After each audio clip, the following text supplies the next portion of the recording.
And I want to jump in and talk about everyone's favorite company, Atlassian, because they've announced that they're retiring their data center products. Yes, that includes Jira, Confluence, and Bamboo in favor of something they're going to be calling Atlassian Cloud, with Bitbucket, of course, being an exception through a hybrid license because of some very sensitive source code issues.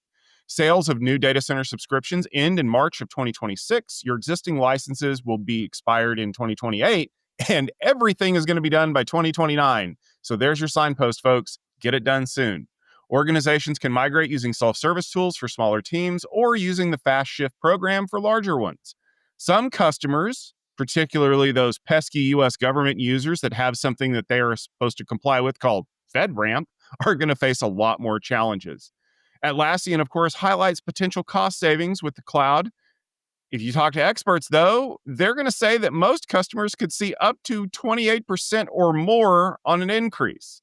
The announcement has, of course, frustrated users who previously transitioned from server to data center, and now they're going to have to migrate to the cloud again.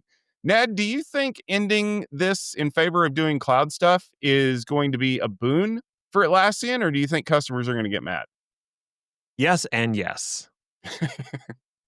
Yeah, I mean, like you said, they'd already end-of-lifed their server offering in favor of data center, and it was really just a matter of time till they also end-of-life data center. They were clearly moving to a cloud-only model, and their claim is that currently almost every new customer they get signs up for cloud only. So obviously that's what everybody wants. There are two big benefits that Atlassian gets out of this. The first one is a vastly simpler support model. They no longer have to maintain a version of the software that runs on-prem and deal with all the weirdness that people have in their on-premises environment. So that's a big boon to them. I think it's something that Microsoft would love to copy with their Exchange software. They'd love to stop supporting that on-prem, and they probably will at some point. The other thing they can do is charge more for features nobody wants.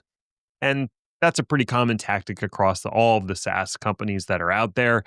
And now that they'll have everyone locked in to the cloud-only platform, they can force whatever features they want on those people and say, hey, we're charging an extra $2 for our new AI widget, whatever that widget might be. I looked through some of the subreddits for Atlassian. People are not happy about this, predictably. Some were talking about the fact that they literally just finished a migration from server to data center, and now they are going to have to undertake that migration all over again. And if that's the case, maybe it's easier to migrate to a completely different platform. But I think all Atlassian has to do is make the migration to their cloud platform slightly less painful than migrating to another product, and people are just going to deal with the change. The big question is, can they support FedRAMP? They're promising to have an Atlassian government cloud available in the near future. We'll see how that goes. That is easier said than done, let's say.